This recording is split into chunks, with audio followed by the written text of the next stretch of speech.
La batalla que liberó a Gran Bretaña de la amenaza de invasión por parte de los ejércitos de Napoleón Bonaparte no tuvo lugar en tierra, sino en el mar. En un choque brutal y sangriento, no lejos del puerto español de Cádiz, la flota franco-española del almirante Villeneuve quedó totalmente cercada por barcos británicos dirigidos por el almirante Lord Nelson, el mayor héroe naval de la nación. La batalla naval más famosa de la historia se libró un tranquilo día de octubre de 1805 en Trafalgar.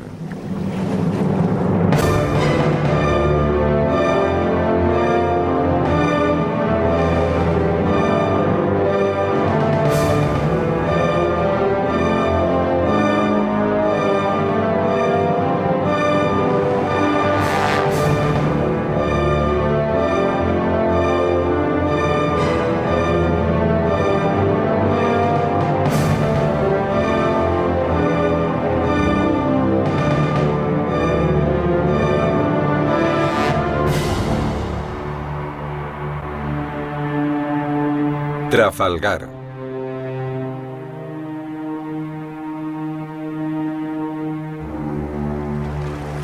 El Tratado de Amiens, firmado el 25 de marzo de 1802, otorgó a Gran Bretaña y a Francia una paz frágil que duró poco más de un año.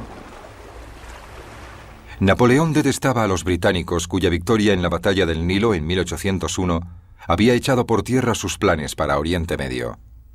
Además, el tratado fue apenas un intervalo entre guerras, durante el cual el emperador reconstruyó su armada y urdió minuciosos planes para invadir Inglaterra. Cuando las hostilidades entre los dos países volvieron a comenzar en 1803, Napoleón había construido ya una impresionante armada, por lo que el temor británico a una invasión francesa crecía día a día.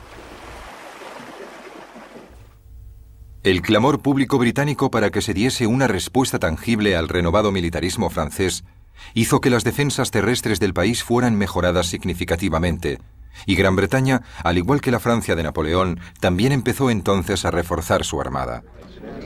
En 1803 se unieron a ella otros 20.000 hombres, muchos de ellos reclutados obligatoriamente en la marina mercante, y en un frenesí constructor se botaron 80 nuevos barcos de guerra en un período de apenas 12 meses. Aunque no se hubiera producido este rápido aumento de su flota, a principios del siglo XIX Gran Bretaña ya poseía la armada más profesional del mundo, formada por marinos experimentados y disciplinados, ejercitados por un entrenamiento de primer orden que los convertía en una formidable fuerza de combate. Hay varias maneras de juzgar la eficacia de una armada. Y creo que deberíamos empezar por echar un vistazo a los oficiales. Los oficiales de la Marina Real se conocían entre ellos desde hacía mucho tiempo. En realidad, habían empezado juntos como aspirantes a oficiales a los 10, 11 o 12 años de edad. Y cuando se convertían en capitanes, llevaban ya unos 30 años en el mar. Eso quería decir que había un cuerpo de oficiales con una gran experiencia como marinos y mucha habilidad con la artillería. Los franceses, por el contrario, acababan de pasar por una revolución y casi todos sus aristócratas habían sido guillotinados. Y la Marina Real Francesa anterior a la revolución había sido una organización muy aristocrática. Todos los que tenían alguna vinculación con la nobleza habían huido del país para evitar ser guillotinados o sufrir cualquier otro de los castigos a los que se sometía a los representantes del antiguo régimen, como se denominaba. El almirante Villeneuve, como sus oficiales superiores, pertenecían al segundo o incluso al tercer nivel de comandantes navales franceses. Y esto, que en lo más alto de la jerarquía no era bueno, se repetía en todos los estratos hasta el más bajo. Las tácticas navales bélicas británicas y francesas eran muy distintas. Las francesas durante la batalla solían ser defensivas, para limitar el daño que se pudiera infligir a sus barcos e incrementar sus posibilidades de huida, en lugar de luchar por una victoria decisiva. Cuando los franceses se dieron cuenta de que no podían medirse en combate con la Marina Real, decidieron intentar inmovilizar a los barcos británicos. En el momento del ataque, un artillero francés disparaba mientras el barco se aproximaba, lo que significaba que dicho artillero disparaba contra las jarcias enemigas. Por lo tanto, los franceses siempre disparaban para evitar el movimiento de sus enemigos, mientras que los británicos disparaban a los cascos de los barcos enemigos para intentar hundirlos. La Marina Real había conservado la tradición de utilizar armas que fueran principalmente asesinas de barcos. Y estas llegaron a su apogeo con el Carinaun, un arma que parecía un enorme mortero. Estas armas se fabricaban en la ciudad escocesa de Carin, por eso se llamaban Carinaun. En la Marina Real también se las conocía como aplastadoras, y los franceses las llamaban armas del diablo por los daños que podían infligir. Se disparaban a poca distancia de los barcos enemigos. Y disparaban proyectiles de 30 kilos. Eran armas muy potentes, pero alcanzaban poca distancia. Ese fue el primer cañón que se disparó desde el Victory en la batalla de Trafalgar.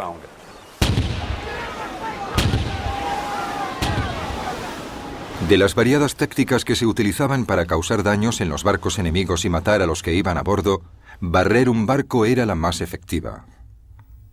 Para conseguirlo, un buque debía pasar junto a la popa de su oponente, desde donde podía lanzar los proyectiles de sus cañones de popa a proa. Eso permitía concentrar la potencia de todo el lado contra la zona más débil del barco enemigo. Así evitaban que el enemigo maximizara su potencia de fuego mientras se maximizaba la propia. Cualquier objetivo del barco que se pudiera alcanzar, se alcanzaba. Si estás disparando a través de la popa del barco, puedes darle a cualquier parte del barco. Puedes darle a los 3 mástiles si lo deseas. Cuando no era posible llevar a cabo las complicadas maniobras que se necesitaban para barrer un barco durante el fragor de la batalla, los buques luchaban costado, con las bordas casi tocándose y los cañones disparando a bocajarro contra el enemigo. El combate costado con costado, que se había convertido en la manera más común de atacar un barco enemigo, había evolucionado desde el siglo XVI. Principalmente lo que se solía hacer era ponerse en paralelo al navío adversario y disparar con los cañones. La desventaja de luchar costado con costado era que se tardaba mucho tiempo en tener algún efecto sobre el buque atacado. Era totalmente increíble la cantidad de impactos que un barco de 3 gruesas cubiertas de madera de teca y un casco fabricado también con teca podía llegar a soportar. Cuando Nelson escribió en su famoso memorándum antes de la batalla de Trafalgar que ningún capitán puede equivocarse mucho si coloca su buque junto al del enemigo, hablaba por experiencia. Había visto los efectos de un ataque costado con costado lanzado contra el interior estrecho de las cubiertas de armas de un buque de guerra. El efecto del fuego disparado desde otros buques al costado de un barco lo que producía era romper la madera del lugar del impacto en enormes y peligrosas astillas que volaban en todas direcciones por las cubiertas de armas inferiores, causando un caos absoluto y graves heridas a los hombres. A menudo provocaban la muerte, pero más frecuentemente infligían importantes mutilaciones. Los artilleros ingleses eran más rápidos en la tarea de cargar sus armas que los de la Marina francesa, principalmente por su nivel de formación. Además, tenían mejor puntería que sus homólogos franceses. Todos los cañones se cargaban por su boca, pero los artilleros disponían de diferentes tipos de munición, según el objetivo que intentaran alcanzar. Los proyectiles redondos y sólidos se disparaban para causar daños estructurales. Los proyectiles de barra, que eran 2 balas de cañón unidas por una barra de acero, se lanzaban girando por el aire para atacar los mástiles. Igualmente existía el proyectil de cadena, que era una bala de cañón partida en 2 mitades, unidas por una cadena que cuando se disparaba daba vueltas por el aire para alcanzar las velas y las jarcias. Y finalmente estaba lo que se llamaba proyectil de racimo, que era un paquete formado por 9 balas de cañón de 1 kilo, envueltas juntas con lonas y cuerdas. Esta era como un arma antipersona porque cuando se disparaba, la lona y las cuerdas se quemaban y entonces se liberaban las pequeñas balas que barrían la cubierta del enemigo. Normalmente este tipo de arma se disparaba contra grupos de abordaje en las cubiertas enemigas. Los británicos eran unos enemigos particularmente temibles cuando abordaban un barco. En una famosa ocasión, los 50 hombres que formaban la tripulación del Speedy consiguieron dominar y vencer a los más de 300 marineros de un navío francés. Más frecuentemente, sin embargo, los barcos izaban bandera blanca y se rendían antes de que el combate cuerpo a cuerpo tuviera lugar. El combate cuerpo a cuerpo durante las acciones de abordaje, por ejemplo, era brutal. Y en estas luchas cuerpo a cuerpo se usaba lo que fuese para infligir heridas al enemigo, ya fuera una daga, un hacha, un mosquete, una bayoneta, lucios de abordaje, palos o trozos de madera. Cualquier cosa que se pudiese empuñar o con la que se pudiese golpear a otro hombre se utilizaba para intentar hacerse con el control del barco enemigo.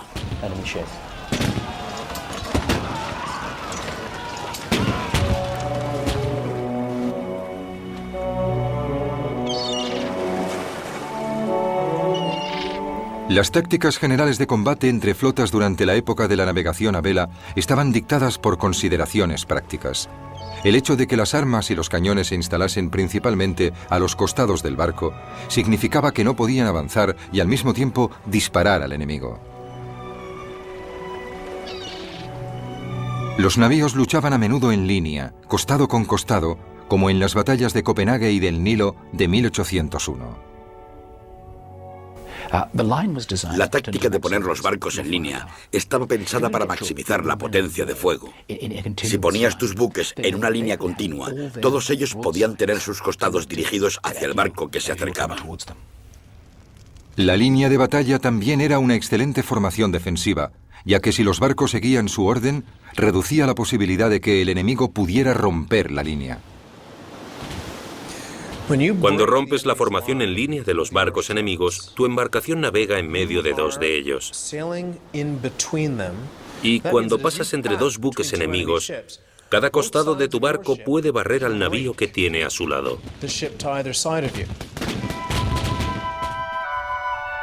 Desde 1803, Napoleón había estado reuniendo a sus ejércitos en Boulogne, esperando el momento adecuado para atacar Inglaterra. Pero habían transcurrido ya 2 años y la ocasión aún no había llegado, por lo que los campamentos se habían convertido en poblados semipermanentes. Uno de los problemas de tener una flota inactiva es que la tripulación va perdiendo sus capacidades marinas y bélicas. Entrenarse en un puerto no puede compararse a un entrenamiento en alta mar. No hay modo alguno de compararlos. Otro de los problemas de estar en puerto continuamente es que se producirán deserciones. La tripulación se marchará a tierra firme o decidirá que está hastiada y que quiere irse. A otros les complacerá estar en puerto. Empezarán a relacionarse con la gente de la ciudad y se emborracharán.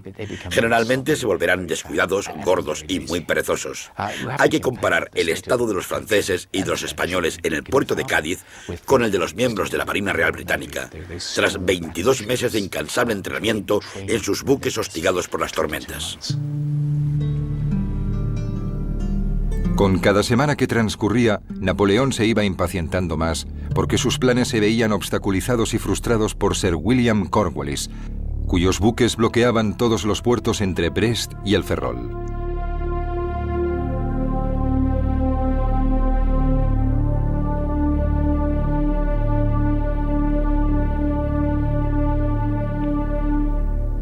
Y también por Cuthbert Collingwood, que hacía lo mismo en el puerto de Cádiz.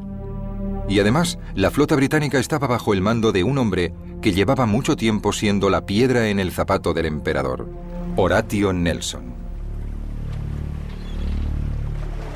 Horatio Nelson era, sin la menor duda, el mayor héroe que habían dado las islas británicas durante las largas y difíciles guerras napoleónicas. Quizá su mejor cualidad fuera la manera en que inspiraba a todo el mundo, desde sus vicealmirantes y sus capitanes a los marineros rasos y soldados, haciéndoles sentir que formaban parte de una hermandad muy exclusiva. Velaba por sus hombres, así que estos tenían muy buen concepto de él. Los subordinados de Nelson le adoraban. Y una de las cosas más sorprendentes sobre este almirante es que sus subordinados temían decepcionarle. No querían hacer nada que provocara en él una mala opinión sobre ellos. Y esa clase de lealtad solo se consigue mediante un liderazgo impresionante. Nelson era un jugador, como Bonaparte, y corría riesgos sorprendentes. En la batalla del Nilo, por ejemplo, ningún hombre en su sano juicio habría hecho lo que él hizo. Pero Nelson, como Napoleón, tenía la habilidad de calcular los riesgos y, como dijo una vez, ninguna batalla naval puede librarse sin algún elemento de riesgo. Así que se arriesgaba. El gran historiador estadounidense Marne escribió que Nelson era la personificación del poder del mar, y creo que es correcto. En este caso, el comentario viene muy a propósito. Tras meses de negociación y no pocas amenazas, Francia y España firmaron un acuerdo formal en diciembre de 1804 que condujo a España a la guerra junto al bando de Francia. Con esta fuerza adicional, los franceses tramaron un plan para llevar lejos a la flota británica, hasta el Caribe, dándole de esta forma a los ejércitos de Napoleón tiempo suficiente para cruzar el canal y empezar la invasión de Inglaterra. Se propuso que Villeneuve zarpara hacia las Antillas, donde se escaparía de Nelson para unirse a las fuerzas de los almirantes Mississi y Gontham. Esta nueva flota volvería entonces a Europa y tomaría parte en la invasión. En cuanto se examina el plan de distracción de las Antillas, se nota que no está diseñado por un marino. Era un plan de Napoleón. Un plan diseñado por alguien que en realidad calculaba el ritmo de marcha de un ejército. Así que Napoleón, cuando lo planeó, pensó que podía llevar un ejército de Boulogne a Austerlitz en tantos días o semanas, e hizo parecidos cálculos para una flota. Sacaría a los británicos del medio, les llevaría a las Antillas y entonces cruzaría el canal. ¿Todo muy fácil? Pues no, no era fácil. Napoleón, no puede usted hacerlo, lo siento. Quizás pudiese hacerse en la época del vapor y de la radio, pero no podía hacerse en la de las velas. Sencillamente era imposible. Esta táctica de navegar hasta las Antillas daba por sentado que la flota aliada franco-española podía salir del puerto para dirigirse hacia las Antillas, y eso no era posible. No podían salir del puerto porque estaba bloqueado. Todos los intentos anteriores de los franceses por huir habían fracasado. El más reciente, el del 1 de enero de 1805, había salido mal debido a las terribles condiciones meteorológicas. Por fin, el 30 de marzo, Villeneuve consiguió escapar al bloqueo de Nelson. De acuerdo con el plan, zarpó a toda vela hacia la isla Martinica, en las Antillas. Por supuesto, Nelson emprendió la persecución de la flota francesa. Hasta ahí todo funcionaba según el plan francés. Por desgracia para Villeneuve, no había tenido en cuenta la velocidad a la que Nelson navegaría. Un trayecto que Villeneuve cubrió en 6 semanas y que había acabado con 1000 de sus hombres enfermos, fue recorrido por Nelson en apenas 3 semanas, llegando con sus hombres en forma y listos para luchar. La inesperada aparición de la flota de Nelson tomó a Villeneuve por sorpresa, ya que aún no se había unido a las flotas de Mississi y de Gontham. Presa del pánico, zarpó hacia aguas europeas, pero Nelson, que ya estaba enterado del plan francés, volvió rápidamente a Gibraltar. Haciendo caso omiso de las órdenes de Napoleón de zarpar hacia el norte de Francia, Villeneuve se dirigió hacia la costa andaluza, al puerto de Cádiz, donde inmediatamente lo bloquearon Collingwood y Cornwallis. El plan francés para deshacerse de la armada británica había empezado de la peor forma posible. Los franceses no podían permitir que la situación continuara así. Napoleón exclamó: "Necesito unos días sin la Marina Real inglesa para poder invadir Gran Bretaña". Insistió mucho en que los barcos franceses salieran del puerto y lucharan.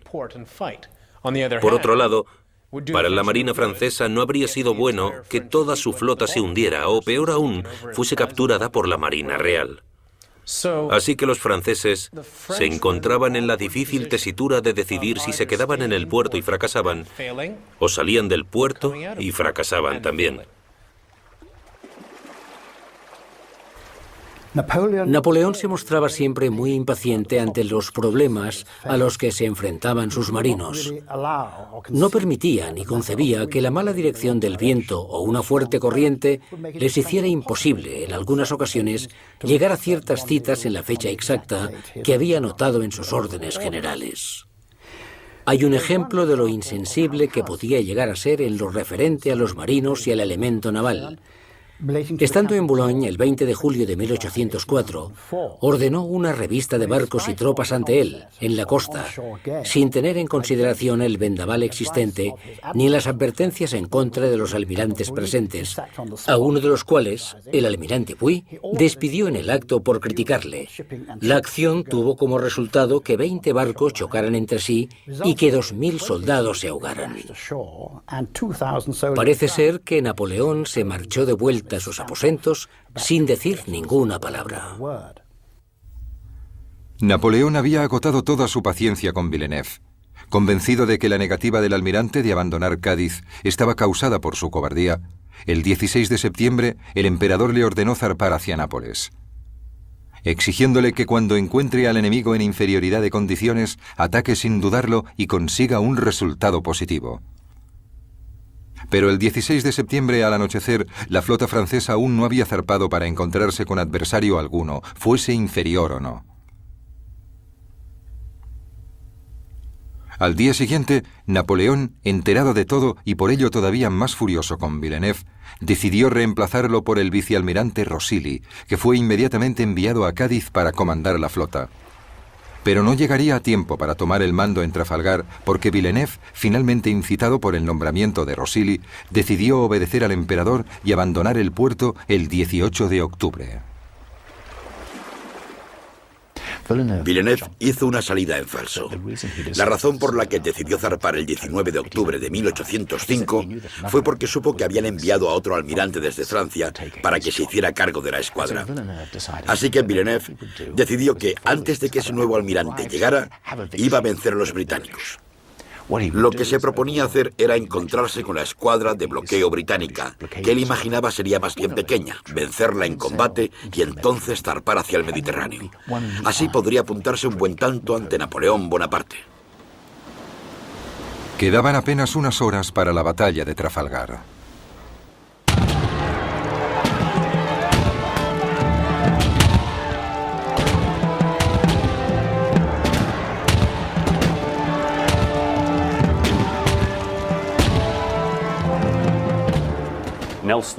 Nelson se dio cuenta de que habría un gran número de barcos importantes en cada flota y decidió que para ganar con claridad y para hacerlo antes de que terminara el día, tenía que proceder de forma totalmente diferente a cuanto se consideraba normal en esa época. Y se le ocurrió la táctica de atacar perpendicularmente la línea de la flota franco-española. Nelson organizó a su flota en dos columnas y se dispuso a dirigirse directamente hacia la línea franco-española. Esto iba en contra de los procedimientos bélicos convencionales. Significaba que durante un tiempo las dos columnas británicas estarían totalmente expuestas a las andanadas de la flota enemiga.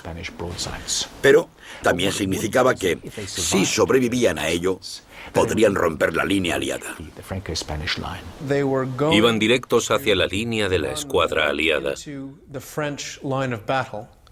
Así que a la izquierda, Nelson atacó la línea de batalla justo en el medio.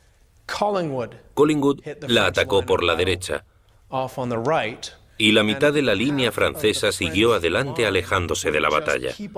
Y mientras esa mitad de la flota aliada intentaba virar y volver, maniobra muy difícil de realizar con un barco de vela, Nelson y Collingwood estarían castigando y destruyendo al resto de la flota francesa. A las 6 de la mañana del 21 de octubre de 1805, la flota británica formó en dos columnas, según lo planeado.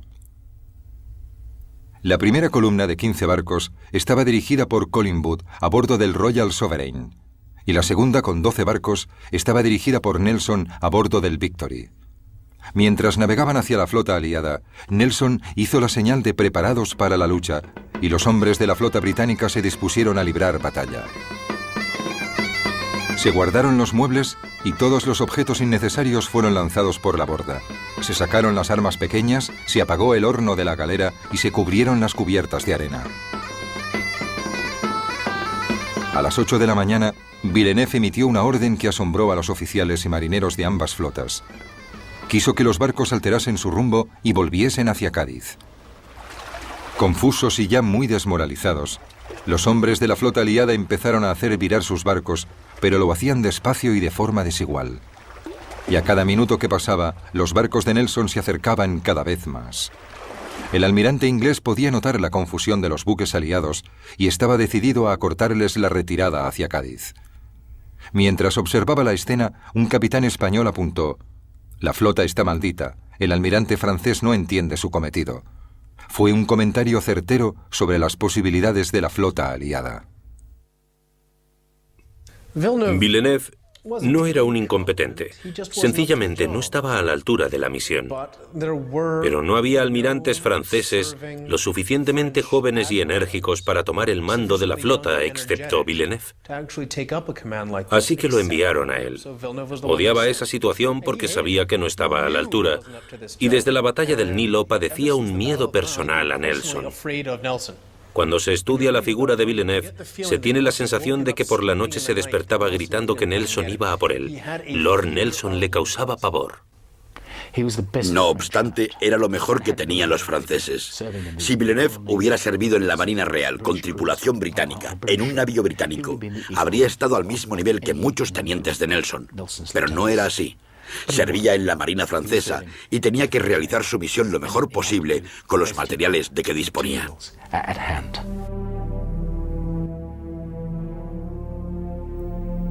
Las dos columnas británicas continuaron acercándose a la frágil línea aliada. Nelson se dirigió al centro y Collingwood a la retaguardia. Incluso entonces, la astuta mente táctica de Nelson buscaba la forma de ganar ventaja sobre su enemigo. Les atacaré inmediatamente, si puedo, a un tercio del barco de cabeza. Creo que eso sorprenderá y confundirá al enemigo. Nos llevará a una batalla desordenada, y eso es lo que quiero. Situó al Victory donde quería. El Victory era su buque insignia, así que decidió que sería el que dirigiera su columna, y por ello sería el que se encontraría en la posición más difícil, más precaria y más vulnerable al ataque de la línea aliada. Mientras se aproximaban, el capitán Hardy, el capitán del Victory, le preguntó a Nelson: «¿Por dónde quiere que cruce, señor?». A lo que Nelson respondió: «No me importa, apunte al barco más cercano». A las 11:25, Nelson dio la famosa señal: «Inglaterra espera que cada hombre cumplirá con su deber», que fue recibida con vítores desde los navíos británicos. Parece que esa indicación debía causar una gran emoción en toda la flota, y en algunos barcos así fue, siendo recibida con vítores. Pero en el Royal Sovereign, el comandante Collingwood, el segundo al mando de Nelson, se molestó mucho. Y parece ser que al leerla dijo: «Ojalá Nelson dejara de enviar esas indicaciones. Sabemos perfectamente lo que tenemos que hacer». A las 12:20, Nelson dio la señal final que decía: «Pretendo forzar o atravesar la línea enemiga para evitar que vuelvan a Cádiz». Los hombres del Redoutable entendieron lo que pretendía el almirante y cerraron el espacio que quedaba entre este barco y el Bucentaure, negándole al Victory el espacio que necesitaba para pasar entre los dos navíos franceses. El Victory quedó bajo el fuego de los costados del Redoutable y del Santísima Trinidad, y como no había llegado aún a la línea, no les pudo devolver los disparos. El Victory sufrió graves daños. La mayor parte del trinquete desapareció y la mitad del mástil principal quedó destrozado, así que el Victory perdió gran parte de su capacidad de navegación. Mientras tanto, al sudeste de Nelson y del Victory, el Royal Sovereign de Collingwood se convirtió en el primer buque británico en llegar a las líneas enemigas. A pesar de estar expuesto al fuego adversario, atacó al buque insignia español, el Santa Ana, que entonces era el mayor buque de guerra del mundo. El Royal Sovereign no disparó hasta situarse junto a su oponente, y entonces lanzó una terrible andanada a bocajarro contra el Santa Ana, causándole grandes daños y muchas bajas. Fue un gran éxito para Collingwood y para la flota británica, pero como contrapartida, el Royal Sovereign recibió rápidamente el ataque del San Justo y el San Leandro. Solo la oportuna llegada del Belil del capitán Harwood y del Mars y del Tonan poco después lograron que los barcos aliados se alejaran. El Royal Sovereign continuó su despiadada descarga de artillería contra el buque insignia español hasta que a las 2:15 de la tarde, con los 3 mástiles destrozados, el Santa Ana se rindió a Collingwood. 340 marineros españoles habían muerto o resultado heridos durante el ataque. El Royal Sovereign también se encontraba muy dañado, con 141 hombres muertos o gravemente heridos esparcidos sobre las cubiertas.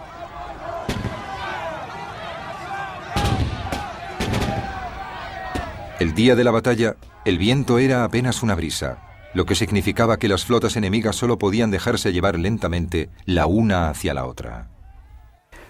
Esta falta de viento tuvo un importante efecto en la forma en que se libró la batalla de Trafalgar. Primero estaba la columna de Collingwood, a la derecha, que había entrado en acción y estaba en plena lucha 1 hora antes de que Nelson, en la columna de la izquierda, hubiera empezado a combatir. En realidad, se dejaba llevar por el suave viento hacia la flota enemiga, con escasas posibilidades de controlar su velocidad y su avance. En todo caso, casi todos los barcos habían izado sus velas de batalla, reduciendo velamen antes de lanzarse al ataque. Así que podían hacer muy poco, y esto fue lo que dictó las distintas fases de la batalla. Mientras avanzaba lentamente, el Victory, gravemente dañado, recibía los ataques del Redoutable y del Bucentaure. Y con 50 bajas, aún no podía abrir fuego.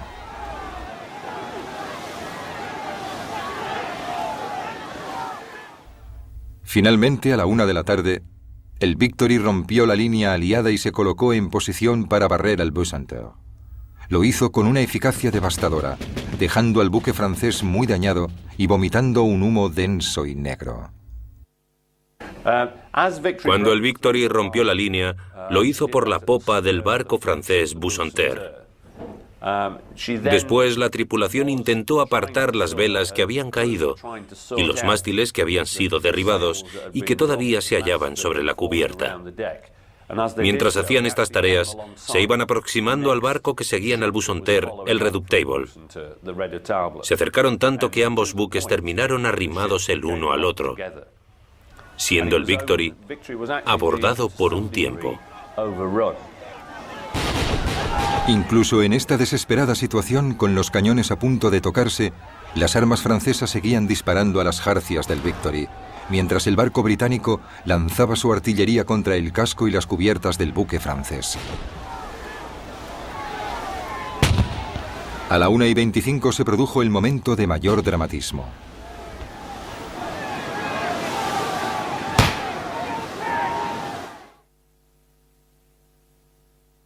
Cuando el fuego enemigo alcanzó a Nelson, este iba y venía nerviosamente por el castillo de popa junto a Hardy. No había mucho más que pudiera hacer.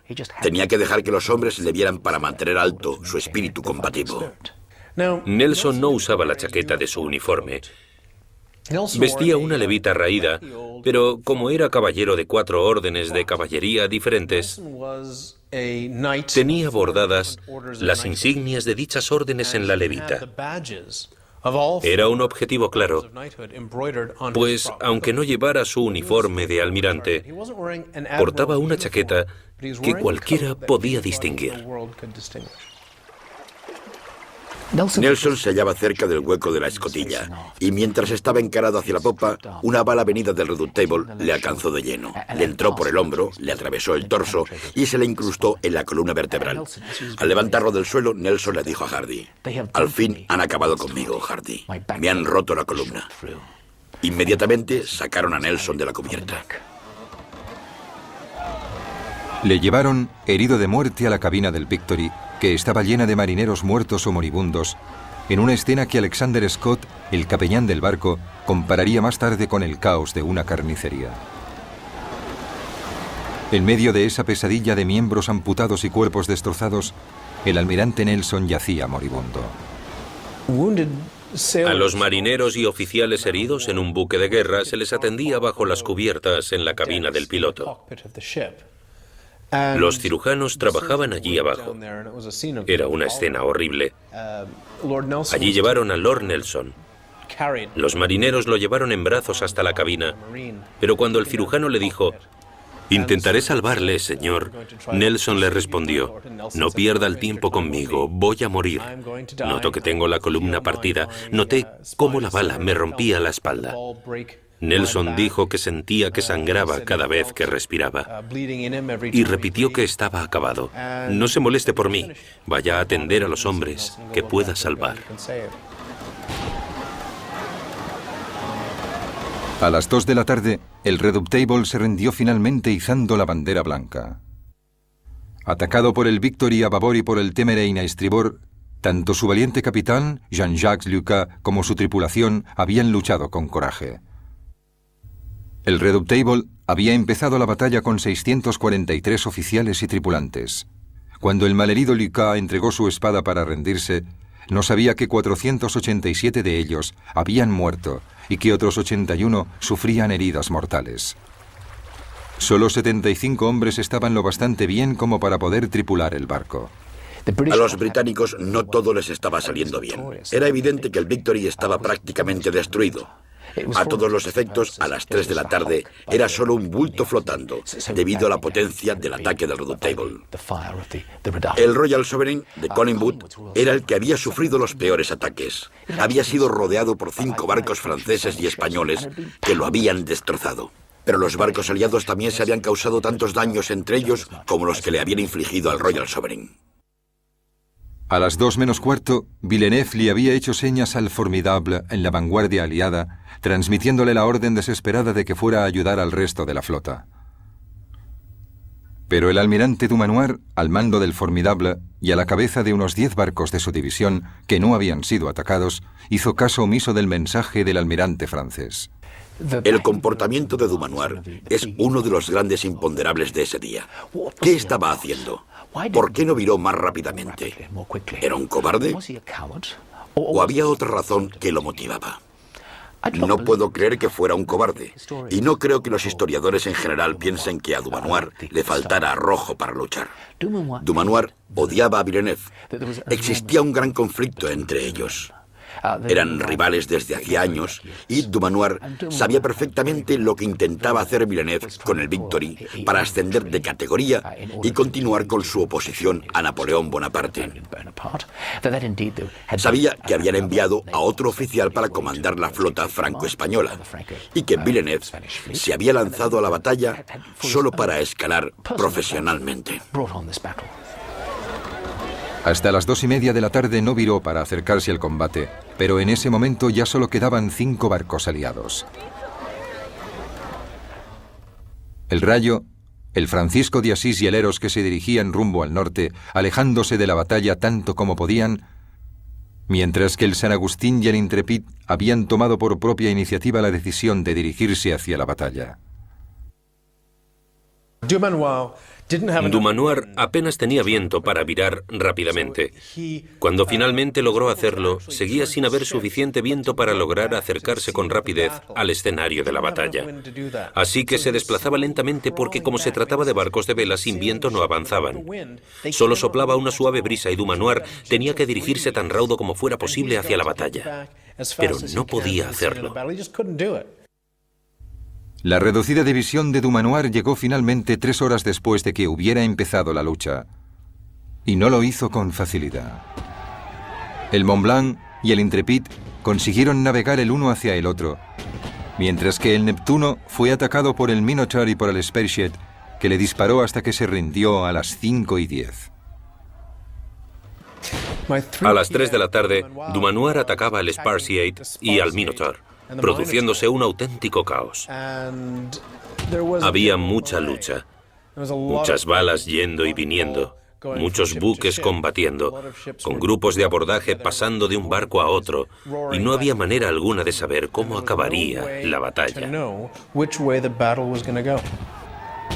El propio Dumanoir se llevó los navíos restantes lejos del alcance de la flota británica. A las 4:15 de la tarde, tras sufrir nuevos ataques por parte del Leviathan, el Bucentaure, con Villeneuve a bordo, izó la bandera blanca. Había sufrido tantos daños y pérdidas que apenas un oficial y 5 hombres se rindieron al capitán del Conqueror. El Leviathan, También logró acabar con el San Agustín, que perdió casi 400 hombres. En cambio, solo 26 hombres del Leviathan murieron o resultaron heridos. El diario de a bordo del HMS Victory describe que el fuego parcial continuó hasta las 4:30 de la tarde. Sin que se le informase de la victoria, el honorable Lord Vizconde Nelson KB murió a causa de su herida. Tras casi 3 horas, al almirante se le había escapado finalmente la vida en el momento de su victoria más importante. El barco donde murió es hoy un altar dedicado a su memoria. La muerte de Nelson es una de las muertes mejor documentadas de todos los tiempos. Está en el inconsciente colectivo de los británicos. Todo el mundo sabe que las últimas palabras de Nelson, o unas de las últimas palabras que dijo, fueron «Bésame, Hardy». Se conocían de toda la vida. Era como un hermano que abandonara a sus hermanos. Y había vivido lo suficiente para dar órdenes al principio de la batalla. Una de las últimas órdenes que dio antes de luchar fue que todo el mundo anclara en cuanto acabase la batalla, para que la flota no se dispersase. Esa orden se llevó a cabo justo después de su muerte. Durante la batalla, cuando dispararon a Nelson, este ordenó que le cubrieran la cara mientras le llevaban a la cabina para ser atendido. Incluso entonces sabía que su figura daba mucha moral a la Marina Real y no quería reducir la eficacia en la lucha del Victory, así que pidió que le pusieran un pañuelo sobre el rostro. Cuando Nelson murió y las tripulaciones inglesas empezaron a conocer la noticia, primero en el Victory, después en el resto de los barcos, y por supuesto, al llegar finalmente la noticia a Inglaterra, no se pueden imaginar el golpe que supuso para todos ellos, porque realmente pensaban que era un ser invencible y que les conduciría a victorias aún mayores. Normalmente, cuando los británicos se enteraban de alguna gran victoria, lo celebraban por todo lo alto. Se disparaban armas en los parques y en la Torre de Londres. Sin embargo, esta vez se produjo un gran sentimiento de pérdida porque Nelson había muerto. No fue una celebración alegre. Sentían que aunque hubiesen logrado una gran victoria y gran parte de la flota franco-española hubiese sido capturada o se hubiese hundido, habían sufrido un daño irreparable porque Nelson, su héroe, había muerto. La batalla de Trafalgar terminó a las 6:15, cuando el buque imperial francés Aquile desapareció en una enorme explosión que aniquiló a casi 500 hombres. Fue el último acto sangriento de un día horrible, y en toda la flota empezó el terrible y solemne proceso de reparar los barcos y curar los cuerpos destrozados. La flota francesa y española perdió más de 4.400 hombres y acabó con 2.500 heridos. Es un cálculo aproximado de la flota aliada. La Armada Británica perdió a 449 hombres, más o menos un 10% de los muertos de la flota franco-española. Y acabó con 1.200 heridos. Más o menos la mitad de los heridos de la flota aliada. En gran parte se debió a que los artilleros británicos disparaban a los cascos franceses, así que había muchas astillas volando en dichos barcos y matando gente, mientras que los franceses intentaban inmovilizar los barcos ingleses con su artillería y disparaban a las velas y a las jarcias para conservar el barco y llevárselo como botín, por lo que no mataron a tantos marineros británicos. Los ingleses inicialmente se llevaron 17 barcos franco-españoles como botín. Un barco explotó de manera espectacular y la noche del 21 de octubre estalló una tormenta que hizo perder 13 más. Así que el botín total fue de apenas 4 barcos. De los 27 buques británicos que habían entrado en combate, casi la mitad estaban fuera de servicio la noche del 21 de octubre. Así que no fue una victoria fácil. Los franceses y los españoles habían luchado muy duro y habían causado grandes daños en los barcos de la Marina Real. Después de Trafalgar, el Victory quedó seriamente dañado. Lo repararon y continuó en activo hasta 1812. Durante el periodo comprendido entre 1808 y 1812, lo comandó el almirante Simérez en el Báltico. Después volvió a Portsmouth, donde estuvo anclado como buque insignia del puerto hasta 1921, cuando lo retiraron al dique seco, donde todavía sigue.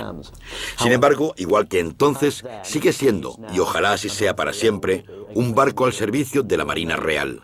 Actualmente es el barco en servicio más antiguo del mundo, como indica la bandera de la insignia blanca, y tiene asignada tripulación de la Marina Real a bordo. Si el resultado de la batalla de Trafalgar fue decisivo desde el punto de vista estratégico, sus efectos sobre vencedores y vencidos fueron también profundos. Convirtió a Gran Bretaña en la mayor fuerza naval del mundo durante más de un siglo, y a Nelson en una leyenda. Conservado en alcohol, su cuerpo fue devuelto a Inglaterra, donde recibió funerales de Estado. Villeneuve, capturado, fue repatriado un año después, suicidándose en circunstancias sospechosas al poco de regresar a su país.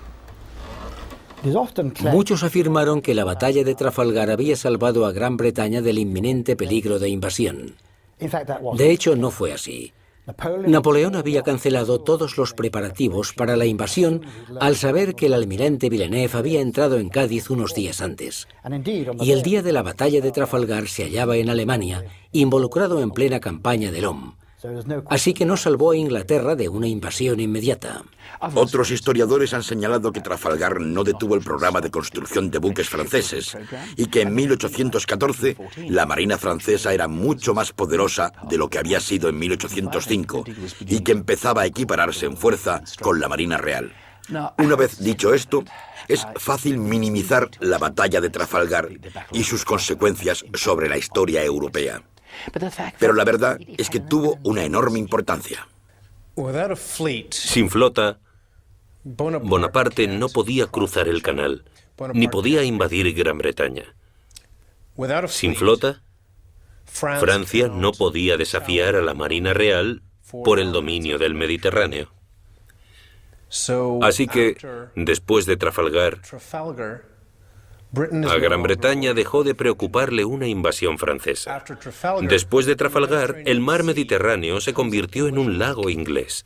Después de Trafalgar, Francia se convirtió en una potencia únicamente continental, lo que quiere decir que no podía conquistar más colonias en ultramar ni recibir productos de esas colonias. Tenían que apoyarse únicamente en los recursos que tenían en Europa. El sueño de Napoleón de invadir Inglaterra había sido destruido para siempre, aunque la derrota no menguó su ambición. El despótico soberano ya había llevado su gran armée lejos de las costas del norte de Francia, a Austria, donde le esperaban las glorias de Austerlitz. El desgraciado Villeneuve, que tras la batalla de Trafalgar observó que tanto coraje merecía un destino mejor, fue el que mejor resumió la apremiante situación de la armada de Napoleón, que había recibido tan brutal golpe.